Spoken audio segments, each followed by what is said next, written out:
Okay, welcome everybody. Thank you so much for coming. Our duo Zarzana reading today is called Shifting Landscapes, Past, Present, and Future.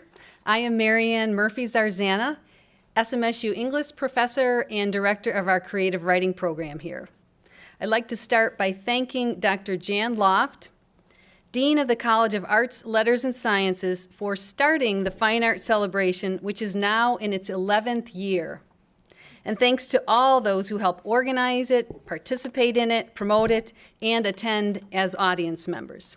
Please take a moment now to silence your electronic devices, if you haven't already. And now the program will begin with Jim.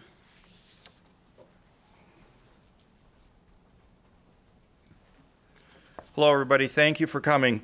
Actually, the program begins with Jim introducing Marianne. She wrote her introduction, and I wrote mine, and so I'm repeating herself. But Marianne Zarzana teaches and directs the creative writing program here at Southwest Minnesota State University. Her writing has appeared in Notre Dame Magazine, A Year of Being There, Dust and Fire, Umbrella Journal, Blue Earth Review, Minnesota River Review, Farming Words, and in the upcoming spring 2017 issues of Stone Boat and Posk Pedals.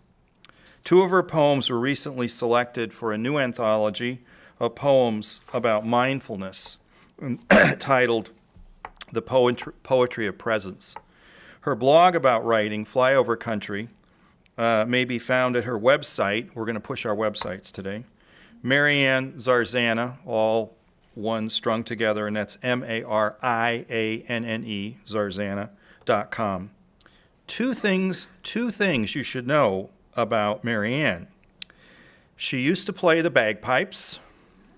She will not be doing that today. And she's not too bad at the hula hoop, but I don't let her do it in the house anymore.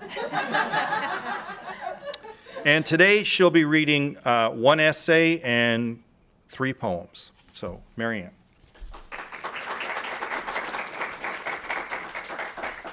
Thank you very much, Jim.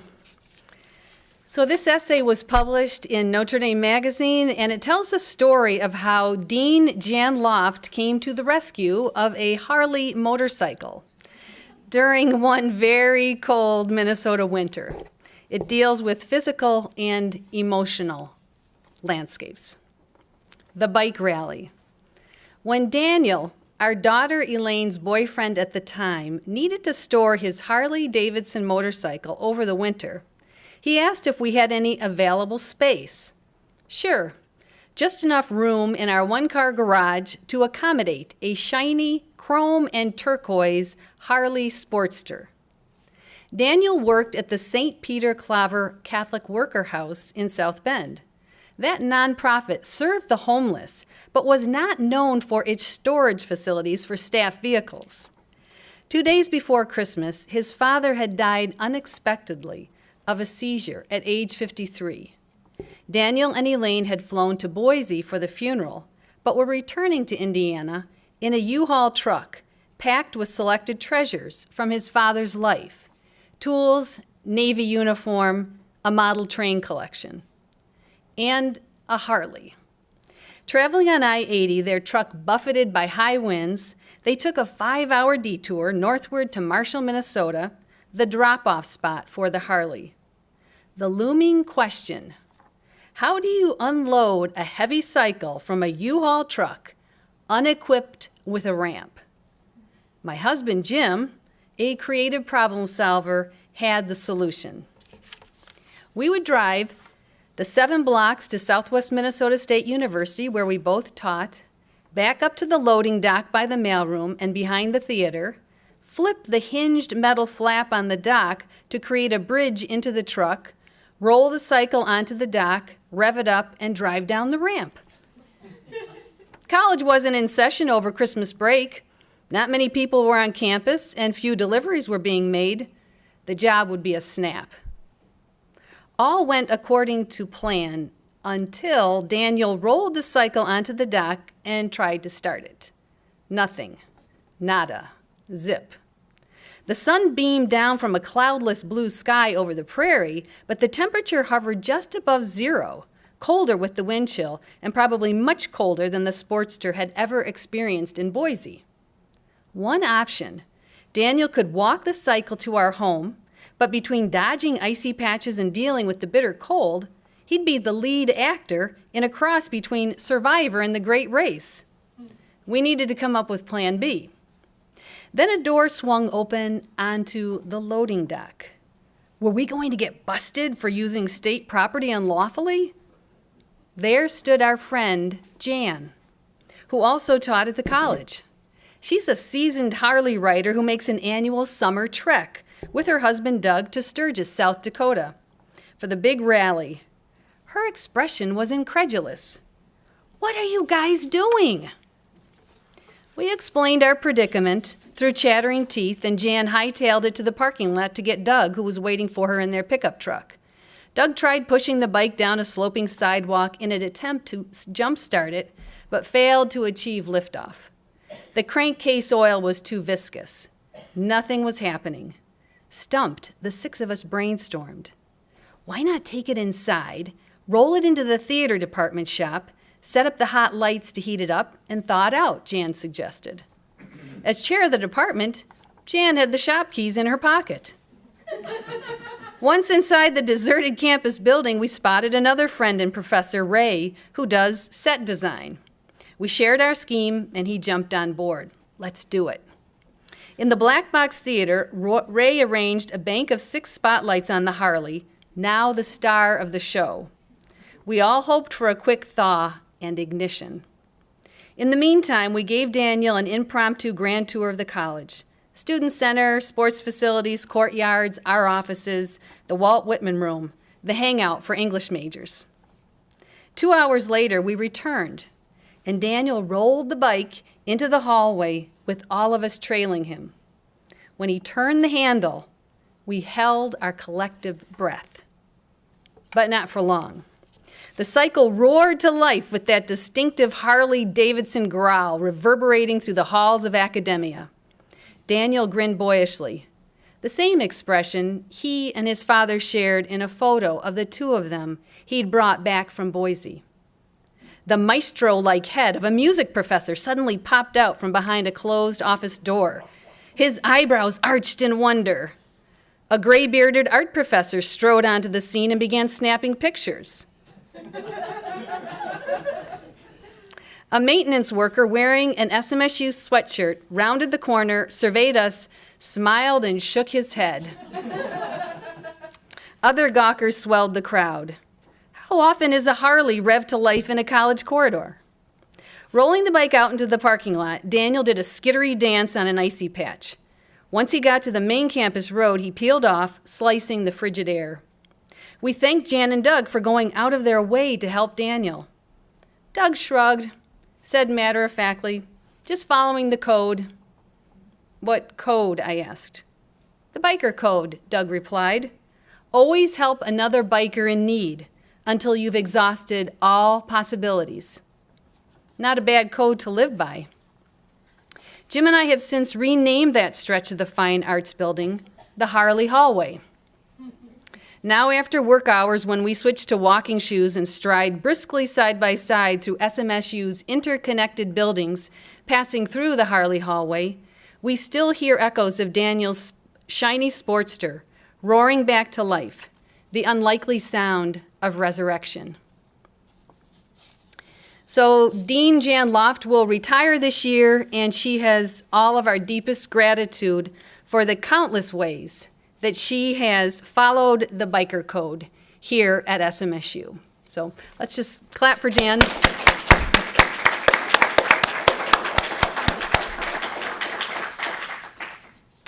My first poem deals with the geographical and inner landscapes of immigrants, and it's an ekphrastic poem, which means that it was written in response to a piece of artwork, in this case, 5 collages by Betty Beer, a South Dakota artist, who titled the collages Jazz Quintet for My Ancestors. And there are 5 sections to this poem, one for each of Betty's collages, titled The Land, Window, Laughter, Intrigue, and Still Point. And the art in the poem were displayed at the P3 exhibit, that's Painting, Poetry, and Pavilion, in Sioux Falls at the Washington Pavilion several years ago. And then this past summer, Betty contacted me and said she wanted to donate the 5 collages and the poem to SMSU, and the librarians here graciously found a place up on the 5th floor by the Writing Center, so they are now displayed up there.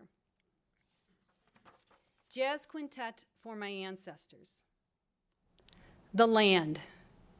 Born of sweet liberty, let us sing of your rich soil, your roots, your sacred, scarred earth, the Indian's home, the pilgrim's pride, where our fathers died in corps, fighting a war brother against brother, where our mothers planted peace in victory gardens.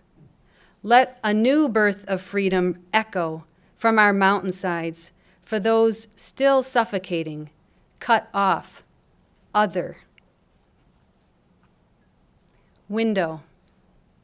Open to the world now slammed shut by those trying to keep an illusion of comfort inside. A false retreat to TV sets glowing with reality shows. But how to see beyond bars, the cells where we lock ourselves up, prisoners of fear and complacency. Let in the music of bird, wind, wave, rain, a breeze that reminds us to breathe deep. Fill our lungs. Stir the wildness, ancient, communal within. Laughter, defining our clan, the survivors with names tattooed on our hearts, mothers, fathers, sisters, brothers, lovers, who coax us out of our graves into our radiance, spark our souls fully awake, teach our limbs to take a chance, draw us into the ecstasy of dance, even in darkness, into the magic of a joke told in a war zone. Its power to deliver us from evil, human still, by the assault of laughter. Intrigue. Arranged passage for them on the boat to a farther shore, schemed a better life beyond a contrived famine, beyond hovels, scrappy Irish and Sicilian farmers fighting in a new arena where they had a prayer of winning. The plot advanced by their cunning and courage to improvise, to conspire against whatever obstacles threatened dreams they clutched close, like treasures, stories from the old country. Still point. Arrives after struggle, after the blood and birth cry, when a time of wonder dawns, all struck silent, gazing into the face of an infant or a new nation, whatever's wrought from a fierce allegiance with a higher power. But so brief the moment before the need to flee to safer ground, away from death closing in, luck and disaster ever offering the same thing, the gift of movement. Philip Dacey was a friend of mine and an SMSU English professor and a poet who passed away last summer at 75. I invite you right now to join us for a Philip Dacey and Leo Dangle reading on Saturday, April 29th, 7 to 8:30 in the SMSU Conference Center, where we'll celebrate the lives and poetry of Philip and Leo, also an SMSU professor who passed away in December. Phil was a mentor to me, and this poem, The Pattern Man, will be published in spring 2017 issue of Stoneboat Literary Journal. Phil wrote in traditional forms, sonnets, and he was a master at these. And so this is called The Pattern Man for Philip Dacey, 1939 to 2016. He makes math, patterns, precise moons, spinning Saturns. His art reveals his trust in language and his lust for linguistic play. Give it a start, then get out of the way. Music and meaning unfold on their own in his poems. Strong measures he'll hone, working hard on the poetry line in his one-man poetry factory, doing fine verse, not assembly, all gears in alignment, and an ear that hears the subtlest shifts in tone. A craftsman of the highest order, alone at his desk and later on stage, bringing the house up, not down, the page springing to life, flowing from his pores, words known by heart. His music soars with wit, jazz, and panache, winks at the world and links his listeners closer to the source, the center, the cosmic inventor, that force of nature that craves design. In street dance and cafe chats, and sees even in a roaming llama some order divine. And this last poem, Jean Replinger, she is a retired SMSU professor of health and physical education. She loves the outdoors and has worked to share that passion with others. And she has worked to maintain the legacy of Ernest Oberholzer, who led a crusade, some of you may know, that rescued the Boundary Waters canoe area in northern Minnesota and created a magic island, Mallard Island. I've been to this island twice and will head up once again this summer for a program week with the theme Centering Through the Earth and the Arts. And some other SMSU professors will be there as well, such as Emily Deaver in environmental science. And I wrote this poem on the island, and it will be published, as Jim said, in Pask Petals this spring. The Bones of Mallard Island, for Darwin Dice.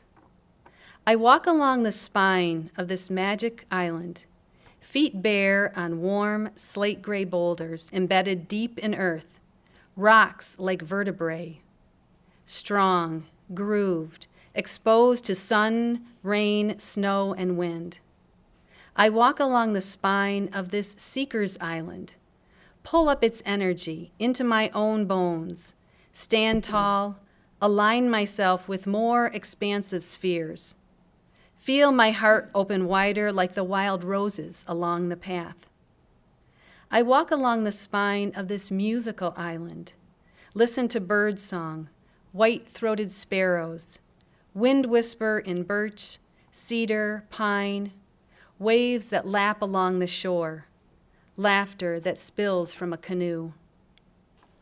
I walk along the spine of this sacred island, sit alone in the drum room, read in Ober's study, nap and dream perched in birdhouse, and at day's end, gathered at table in the Wanagan, later circle around the campfire, under the stars, to feed my body, my soul.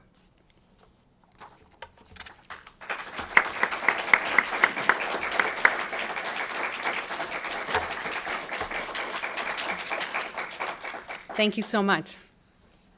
As many of you know, my husband Jim is a retired professor of English. He taught here at SMSU for 26 years. Many of you may not know that writing and teaching have been part of our relationship from the beginning. We met by coincidence when we parked next to each other, and we walked from a parking lot to a prayer service together, talking the whole time about reading and writing and English professors we had in common. I had graduated from Notre Dame 3 years before, and he was finishing his PhD there. We have not stopped talking about writing and teaching and literature ever since. Two things you may not know about Jim. He prefers milk chocolate to dark chocolate, and he always writes to instrumental music such as classical or movie scores in the background. Jim will read two prose pieces, one from The Ascendancy of Marsco, Book 4 of the Marsco Saga, and a recent blog, Madness, from his site, The Eclectic Blog. Please welcome Jim.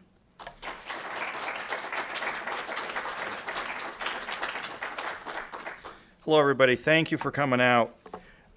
Just a few remarks, and then I'll get started. So the reason I chose to read something from Book 4, Book 1 and 2 are published. They're right over there. Did I mention you can buy copies? I'm working on Book 3 and hope to have that published by this time or sooner next year. I need a 2018 publication date for some contests that I want to enter, so I might have it done before Christmas, but I'll publish it after the first of the year. Book 3 is actually the fourth book I wrote, And book 4, when I publish it, is the third book I wrote. And book 4 is in pieces. It's broken, it's splintered on purpose, and I've been able to craft certain sections and enter them in short story contests. So that's partly why I chose this. And then also it doesn't give away the end of the book because it's the beginning of the book. So that's why you're doing that. The part I'm reading is set in 2066. The first book starts in 2092, so this is jumping back. And that's all I want to say about that. So this is called The Content Provider, Two Tales, Where Journalism is Going in the 2060s. And the section is Content Provider Number 1, a broadcast aired August 24th, 2066. Measuring Our Pulse, the Allison Bell Saga. Segue to a plain stage. Allison and Muffy before their live audience. Muffy in burnt orange, almost too loud. Style looks too young. Losing mature audience appeal? Question for the focus group post-production. From the U, not an easy path. Allison, polished, in cadet blue professional garb, flawless. No, not an easy path. Muffy, give up? Thought so? Allison, thought about it, about quitting, but never seriously. Too many, like my professors, had so much faith in me and my folks. Muffy, never let 'em down. Wishing the director would let her outtake and reshoot that question, splice in better enunciation, mental note. Allison, never could let them down. Perfect tone and voice pitch, upstages Muffy. Muffy, first though, on the bottom. Allison, not surprising, sometimes a girl, a woman, starts at the lowest rung. Allison, careful not to let her words sound like a double entendre. Muffy, career at this time. Crossroading? Thoughts? Allison, Pulse started it, my career, back on the right track. It took my career into a different dimension, measuring our pulse. Muffy smiles adoringly. Allison continues, yes, no one knew how well this breakup of the old republic was working. So many new boundaries, new ways to think of ourselves, with an old landscape divided and subdivided, stop lines and auxiliary patrols. I wanted to feel the climate of the people. I wanted to report on the impact I saw. Muffy, first show, new era? Allison, yes. See the old era in relief, retrospecting it. Muffy, and the most famous program of your many such ones. Watch clip, audience. Recognize it, viewers? Segue and fade and focus on embedded Allison in black body armor with a blue men's button-down shirt underneath. Small arms fire in the background. Auxiliary officers forced to retreat, 2 dead, many wounded. Troopers brought in to finally deal with the outlandish situation. Allison with a trooper who is well-trained lethality-wise and armed. You had a clean shot at one after another of rioting prims, she blasts with an accusatory term. There, in your crosshairs, video cuts in, allows her viewers to see through the telescopic gun sight of a trooper as he crosshaired rioting prims in the distance. You didn't take the shot. Why?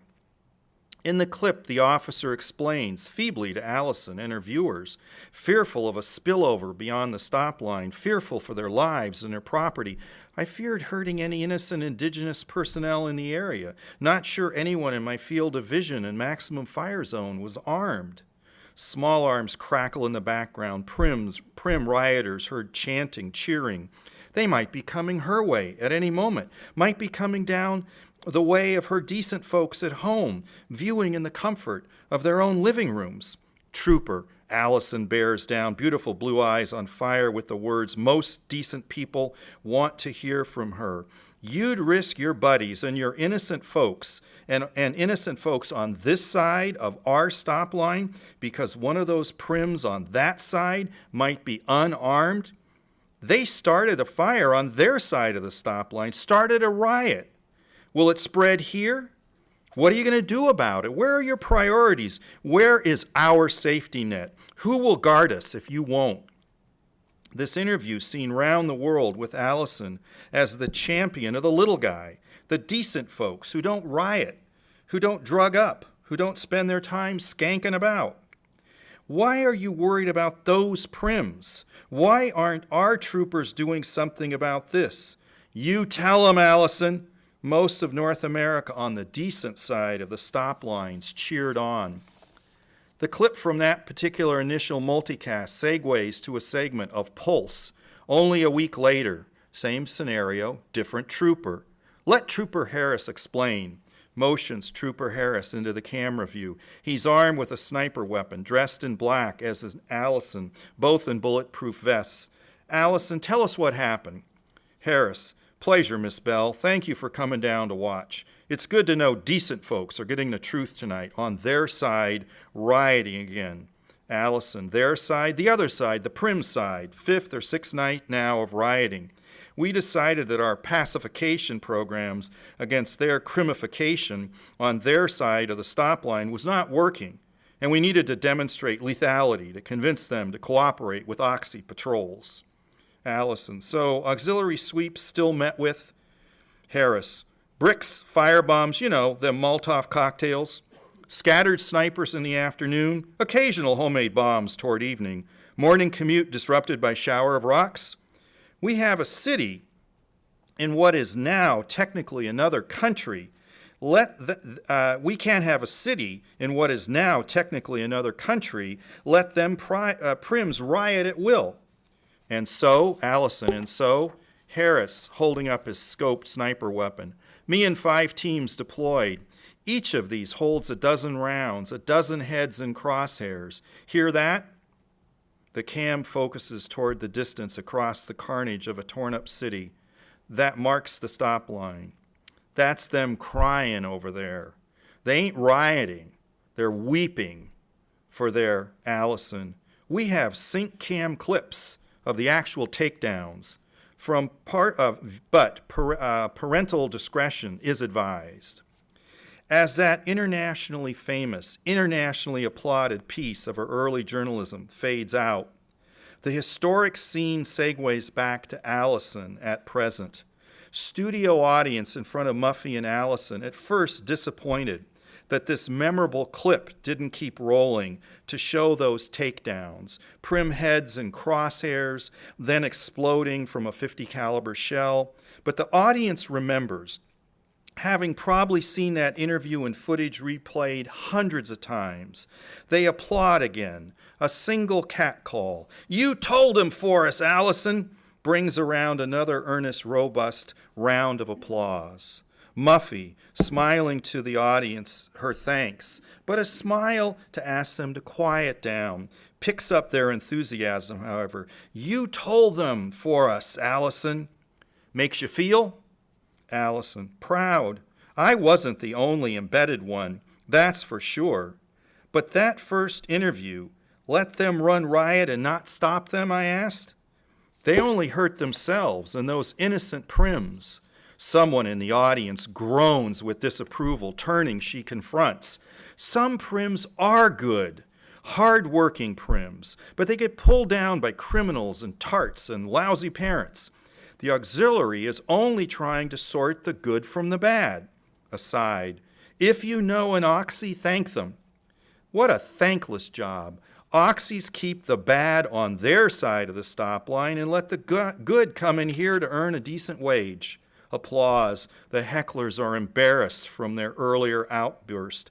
The cam pans the audience. Signs go up supporting Allison, the Lady of Truth. You told him for us, Allison, becomes a rallying cry. Crackdowns on prims, even while across stop lines, become more routine, more common, more draconian. Preemptive raids and counterstrikes before any prim violence moves up a notch, and yet another notch. Every neighboring unincorporated zone, as these areas soon are called, feels the weight of auxiliary might. Over time, the zones resemble battle arenas. Scarred city blocks stretch for miles. Rubble is a distinctive city decor, while the decent side of the stop lines return to prosperity and calm. The haves and the have-nots grow perfectly clear and acceptable as that's the way it should be. You told them for us, Allison. So, in case you don't know, I write pretty dark sci-fi, and the fourth book, like I say, the third one I wrote, but it'll be the fourth one I publish, is about that darkness and how democracy falls apart and countries divide and subdivide themselves to the point where, you know, rule of law falls apart, which allows Marsco to step in and take over. So that's that. The last little thing I want to read today is from my blog. I have two websites, actually. www.jameszarzana, no dots in that, .com, which is, I don't want to say personal because I don't put personal stuff up there, but it is my website where I do have a few chapters of my writing. I put a blog up periodically, so this piece I'm going to read was from that. I have a few occasional poems up there, stuff like that on that page, a little biography about myself. And then I have the www.themarscosaga.com, which is my webpage devoted to my writing, and there's more things tied to the writing and whatnot. So anyway, Madness is a blog that I published earlier this year. Madness. It's always too soon to quit. Rudy Rudiger, as in Rudy from Notre Dame. Lately, I've been thinking about the madness it takes to start writing a novel and see it through to its completion. It takes all the usual preliminary work, an outline, several chapter sketches, months of drafting, countless months of editing. Then the text needs all the publishing aspects, cover design, interior layout, back cover comments. It's not something to whip out in an afternoon. Be patient with the wait, Oprah reminds us. And Seamus Heaney tells us getting started, keeping going, getting started again in art and life, it seems to me, is the essential rhythm. It is staying with the text that makes it happen. Writing a novel, a history, a biography is god-awful work, endless work. I know this sounds pity-party, but these miraculous marvels readers enjoy don't float onto the shelves of our libraries as though a writer produced them as easily as you can download them to a Kindle. Writing is a combination of intangible creative fantasy and appalling hard work, Anthony Powell noted. And he's the author of a 12-novel series, A Dance to the Music of Time. Not an easy feat, taking characters from their school days in the 1920s up through the 1960s. It is by not paying attention to all the pitfalls and dead ends that makes this work possible. A writer has to ignore the obvious drudgery and love the task, every part of it, from the printer jamming to the need to edit the chapter again, to the desire to read the work aloud to hear the dialogue clearly. Damn the torpedoes and full speed ahead sort of Tommy rot. Thankless often. This isn't happening at your local coffee shop. It happens in your writing space. And with any luck, all fledgling writers have a dedicated writing space, a room of your own with a lock on the door, as Virginia Woolf tells us. Maybe we have to settle for a corner of some room, or even a spot under the stairs. There's a nice literary echo in that. Somewhere that is hers or his alone. The space is ours. The mess is ours. The special ambiance is ours. Like Fanny Price at Mansfield Park, living in unheated rooms, but with a desk and ample paper and for writing when the ink isn't frozen. And yet it still remains folly that drives us forward. What is it about this task that commands and holds our collective attentions? Is it our unique characters, or those final intriguing plot twists, or how that kiss might feel if pressed to our cheek? It's all senseless, irrational behavior. Better to take up knitting, or baking, or jigsaw puzzles. Anything with defined parameters and set goal lines. I hear bowling is really nice. Something measurable that would please the Board of Teaching. Walking your dog should bring you back home with a dog. Ideally, the same one you started out with. That's not always the case with writing. I started a novel with a 12-year-old boy who promptly told me he was a man and I had better get to revising quickly because he was grown up now and not putting up with idle youth again. And how about this? The writer reads another novel. Then he says to himself, I can use that particular technique in my own work. Or another writer realizes this would be a better way to run her still in draft form ho-hum love story. Or that shading of that just read dialogue, the hesitation captured in words, the nuance the speaker utters, but her listener misses, the humor in the dry reply. They are all too tempting not to knead into our own story. And yet, it all remains imprudent, reckless, foolhardy, with the voices singing in our ears, saying, this was all folly, as T.S. Eliot muses. How do you take a blank sheet of paper and start writing something vaguely about hobbits and a magic ring and a dragon horde without being slightly off the beam? Is your colleague down the hallway going to listen to that?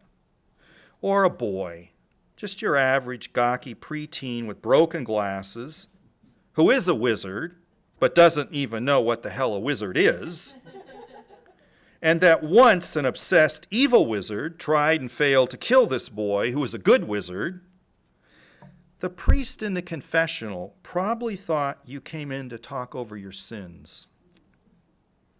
A whale, a white whale, a lunatic captain, a naive sailor jotting it all down. Does that work for scintillating dinner conversation? A young girl, smart but not the most attractive at the ball, but light on her feet and quick with a quip, deadly smart, and boasting a wonderful smile, snubbed at a dance, then in the end capturing the heart of the man who snubbed her and then promptly rejecting the same man's proclamation of love. You're going to mention that to the carpool again? How do you justify setting all these ideas down? Completely, smoothly. That task is at least a year or two in the making, with no guarantee at all that anyone will ever read your words anyway. What do you say to your spouse or your mother or your children? Does your family plot to lock you up? Take away your computer and your printer? Stop buying you inkjets?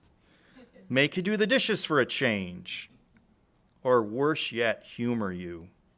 Oh, that's nice, dear. Yes, pretend it's the Panama Canal. Bury them in the basement. That's fine, dear. It's all madness, infuriating madness. We have no one to blame but ourselves, I think. Or maybe a high school English teacher. Or a prof that first year of college. Or the one novel we love and we can't stop reading and rereading. Madness and folly, goats and monkeys. Yet, we go on. Thank you very much.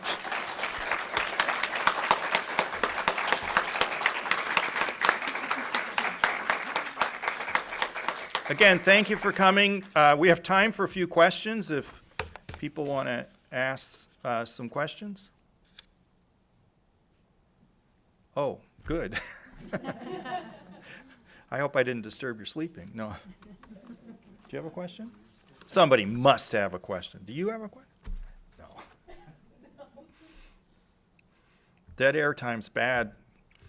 We're looking like Muffy up here and not Allison. Allison was always poised and sharp. So, by the way, if you have read book 1 and 2, and I hope you have, and you stumble upon a character named Allison, yes, that's the same character. Just so you know. They really are pretty well put together books. I better get away from the microphone. I'll totally. Nope, nobody has a question. Oh, come on. Yes, Lori. So, do you have very different writing habits? Can you write at the same time or be in the same place? How does that work? It's. Can I tell you something that she can't hear? Yeah, you can't edit sitting by Marianne. I love her dearly, you know, almost 34 years married, but now I think we interrupt each other. We do read each other, right? We do share each other's stuff and pitch some ideas and talk back and forth, but I think when we're working, I have an office upstairs at our house, and she has to knock because I'll be so absorbed, she'll be behind me and startle me if I don't. Yeah, we have writing studios on different floors of the house, so, yeah. Yeah. Soraya? Do you usually agree on various editing things? No. No. Absolutely not. No. And then I'll be like, oh, teeth grinding. He's right about that. I really should cut that line, as we say in the writing workshops. Kill your darlings. But whether it's a line or whatever. But yeah. Early on, she showed me a poem one time, and I didn't put a mark on it, and I gave it back to her. This is in Wilkes-Barre. This is a long time ago. And she goes, "It can't be perfect." And I said, "No, it's not perfect." I said, "It's not worth my effort correcting commas when you gotta, this is, yeah." So, yeah. Jan had one. Oh, Jan, yeah, Well, two things. sure. First, I got confused when you explained that you were going to be reading something from your fourth book, which you really wrote before your third book. Okay. You wrote the third book. That got confusing. So could you go through that again Okay. a little slower? And then the second thing, when people are finished with their questions, will you put in a shameless plug for the event that happens at noon here tomorrow? Oh, certainly. We'll put in all kinds of, if I haven't already done shameless plugs. First of all, tomorrow, you and Mark and Pat, anyone else? No. Oh, there's all kinds of. All kinds of people are going to talk about all kinds of their wonderful stuff on display here. And you're going to have slideshows and a film? No, no. Actually, what we're doing is we're performing various snippets of productions, a wide variety of. Okay. And it's in conjunction with National Library Week. Okay.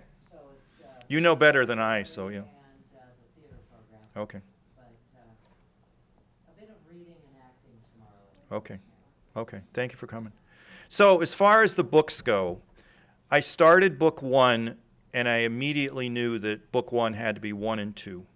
And actually, I started book 1 and 2, book 1 anyway, in BA 224. There's a plaque on the wall. Zarzana started. No, it's right over there. In book 1 and book 2, there's a character writing the history of Marsco called The Ascendancy of Marsco. And when I got done with book 1 and book 2, I thought, I've got to write that book. And I figured that no one could know the whole story of Marsco coming to power because it's spread over about 30 or 40 years. So I purposely wrote it as bits and pieces. There's a second part to this section, content provider, where I don't want to give away too much. It'll be a couple years before it's finished. But Allison tells the story about how this is all faked. This was just all BS.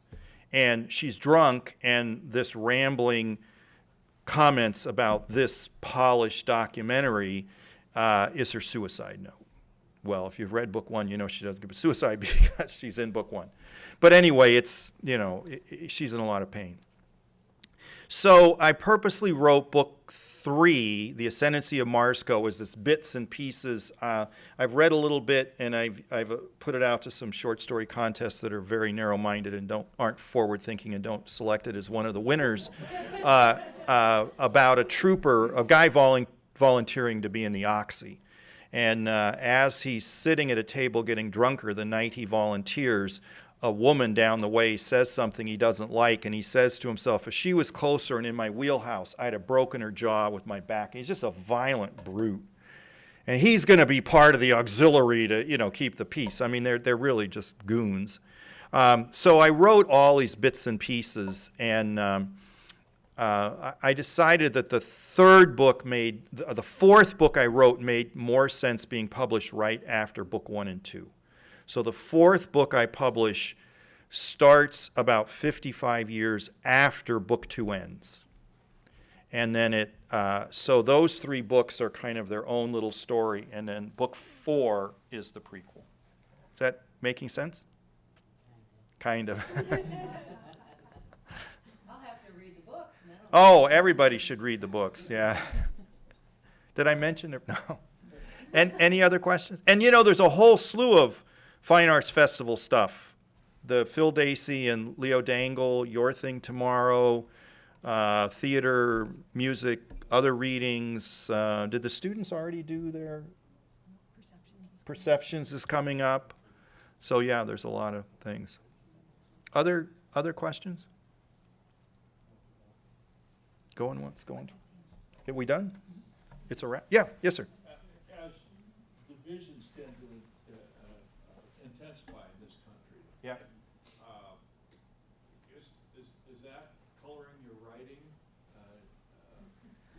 Is real life intervening? Yeah, well, I mean, I didn't know they were going to be talking about building a wall with Mexico, but stop lines are walls within cities, like walling off ghettos. And no, I was writing that, and I started that in 2001, and I started the initial books in 1997, and I envisioned the pre-world, which is what book 4 is going to pick up on, as just this broken, divided world. But I just extrapolated the 90s and pushed it forward. I said, well, where are we going? We just, I saw this wonderful thing one time about America solves this problem, and it's like we are now, however many people we got, 340 million individual countries, and there's a map of the United States with all these dots on it, I mean, people. It seems like we've lost a sense of collective belonging, and so I was exaggerating what I saw, which doesn't seem like an exaggeration today, unfortunately. And I don't want to give away too much, but I'll just tell you this one tidbit. In book 4, a character based on Jesse Ventura makes an appearance, and I don't need him anymore. I have a better person to base that. He's the last president of the United States, and I've got somebody else in mind that I'm going to base that on. But he'll still be a wrestler, but an entertainer. I'm not going politics. I'm not going full politics here, but think of it. All the time we elect presidents as entertainers. Does it work out? I mean, entertainers as president. Anything else? Shut me up before I go way too. Well, again, thank you all for coming. I know you're all very, very busy, and if you do want to talk to me for a bit, I'll be up here for a while, and you have to teach. Marianne's got to, some of us work. So, okay. Thank you. Thank you. Thank you, Marianne.